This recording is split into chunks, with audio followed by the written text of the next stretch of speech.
అందరికీ నమస్కారం. మేము ప్రభుత్వ డిగ్రీ కళాశాల నారాయణ విద్యార్థులు.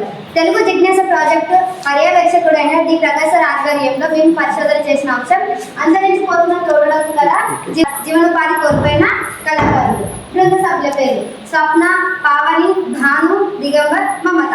దీని యొక్క పరిచయం. డప్పు ఈ దేశ మూలవాసుల ఆత్మగౌరవ ప్రతీక. సమాచారానికి సంబరానికి వేదిక డప్పు. పూర్వకాలంలో సమాచారాన్ని చేరవేసేందుకు డప్పును మోగించేవారు. డప్పు సప్పుడుకు జనం ఊగి ఆడాల్సిందే, కుదురుగా కూర్చొనివ్వదు. మనుషులు ఆడాల్సిందే, మనసులు కూడా చిందేసి అలసిపోవాల్సిందే. ఎవరికైనా డప్పు దరువు చెవిన పడినప్పుడు వారి యొక్క కాలం తాళం వేస్తుంది, ఒళ్ళంతా అప్రయత్నంగా పరవశిస్తుంది. చుక్క నుండి చావు వరకు ఏది జరిగినా డప్పు దరువు వినాల్సిందే. పంట చేనుల్లో జంతు రక్షణ కోసం డప్పు దరువు వేసేవారు. అలాంటిది ఈ రోజు డప్పు కళ అంతరించిపోయింది. డప్పు కళాకారులు కూడా కరువయ్యారు. పొలం పనుల సమయంలో అంతరించిపోతున్న కళ గురించి ఈ మధ్య కాలంలో మాట్లాడుకుంటున్నారు. నా పేరు పావని. డప్పు ప్రాధాన్యత. పూర్వ ఊళ్ళలో డప్పు కళాకారులు ప్రజల మధ్యకు ప్రతి పంటకు వెళ్ళి ప్రజలను ఆకట్టుకునే విధంగా ప్రజల నాడిని పట్టుకొని కొత్త పాటలకు అనుగుణంగా డప్పులు వాయించేవాళ్ళు. డప్పు డప్పు కొట్టే వాటిని చిన్నకోల, చిట్కిన పుల్ల అని పిలుస్తారు. డప్పు కళాకారులు 1 man cultural artist, 2 man cultural team, 3 man cultural team. ఈ 3 విధాలే కాకుండా 4, 5 ఇంకా ఎక్కువ 20 మంది వరకు ఈ డప్పు కళా బృందాలు ఏర్పడతాయి. డప్పు వాయించే వాళ్ళు డప్పుని చిన్న చిట్కిన పుల్లతోనే కాకుండా చేతితో వాయించడం ద్వారా డప్పు, పాట, కోరస్, గజలు ఈ 4 తాళాలకు కొత్త పాటలకు అనుగుణంగా డప్పును వాయించేవాళ్ళు. డప్పు దరువులు 4 రకాలు. దిగుటక, డిమ్ టకు టడిం, డింగుటక టకడిం, ఢిమ్ ఢిమ్ ఢిమ్ ఢిమ్ టక్ టక్. ప్రతి పాటకు పల్లవి చరణం ఉన్నట్లే పల్లవికి దరువులోకి ప్రవేశిస్తున్న తరుణంలో ఒక నటుతో ప్రారంభించి చరణంలోకి ప్రవేశిస్తున్న తరుణంలో తిరికిటతో తరికిట అంటే తిరికిట డబ్బాని కొట్టాలి. తోల డప్పు వినడానికి వినసొంపుగా రమ్యమైనదిగా ఉంటుంది. అదే ప్లాస్టిక్ డప్పు అయితే అది వింటేనే ఒక్కోసారి చికాకు వేస్తుంది. డప్పు దరువుల్ని వేసే విధానాన్ని జతులు అని చాలా అని పిలుస్తారు. అందరికీ శుభోదయం. నా పేరు భాను. డప్పు వాయిద్యాన్ని అనేక పేరు. పలక కత్తి లాంటి ఆకారంలో ఉంటుంది. డప్పు పేరు కొయ్య, తపేట మరియు కనక తపేట, టికోరా, పలక అని అంటారు. దీనిని మాదిగోళ్ళు వాయించడం జరుగుతుంది. డప్పు జాతుల శాలాలు: దీర్ఘశాల, అంబడిశాల, పెద్దపూరి, చావు, పెళ్లి, బోనాలు, చెసు, అలైవలై, పీర్ల పండుగ మరియు చాకింపు, డిస్కో డాన్స్, నాగిని డాన్స్, తాలికట్టు తాళం, రామకృష్ణ భజన, ఖైరాగి, ఎల్లమ్మ.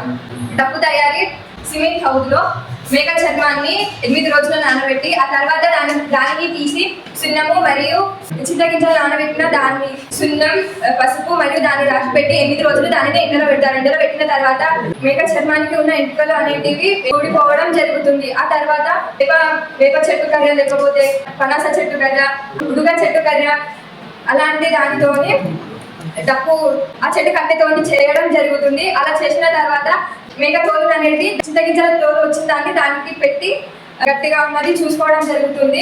డప్పు అనేది కొట్టడం జరుగుతుంది. ఒకవేళ డప్పు మంచిగా రాకపోతే మళ్ళీ దారం అనేది తీసేసి మళ్ళీ కొంచెం టైట్ గా చేయడం జరుగుతుంది.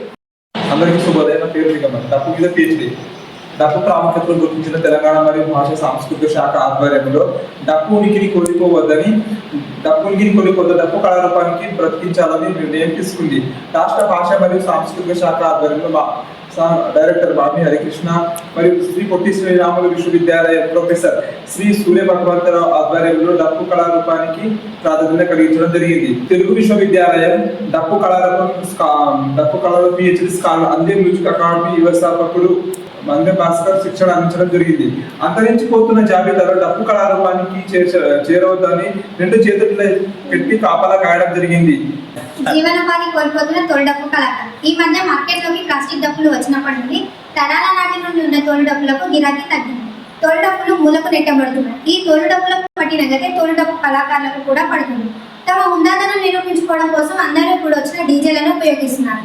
ఈ డీజేల నుండి వచ్చే ప్రమాదకరమైన ధ్వని వల్ల చెవిపోటు, హార్ట్ అటాక్ వంటి ప్రమాదకరమైన జబ్బులు కూడా వస్తున్నాయని నిరూపణలు కూడా ఉన్నాయి.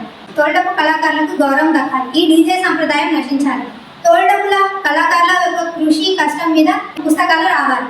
తోలు డప్పులకు సముచిత గౌరవం దక్కాలి. తోలు డప్పు కళాకారుల జీవనోపాధి కల్పించాలని కోరుకుంటున్నాం. తోలు డప్పును బతికించుకుందాం. తోలు డప్పు కళాకారులను కాపాడుకుందాం. ముగింపు: లండలో ఉదయించిన తొలిపొద్దు, మాదిగల నిప్పుల కాగడ, నెలవంకుల పాత్తు తోలు డప్పు, చావుకు సైతం కిరీటం పెట్టి సెల్యూట్ చేయగల సత్తా తోలు డప్పుకు ఉంది. Thank you.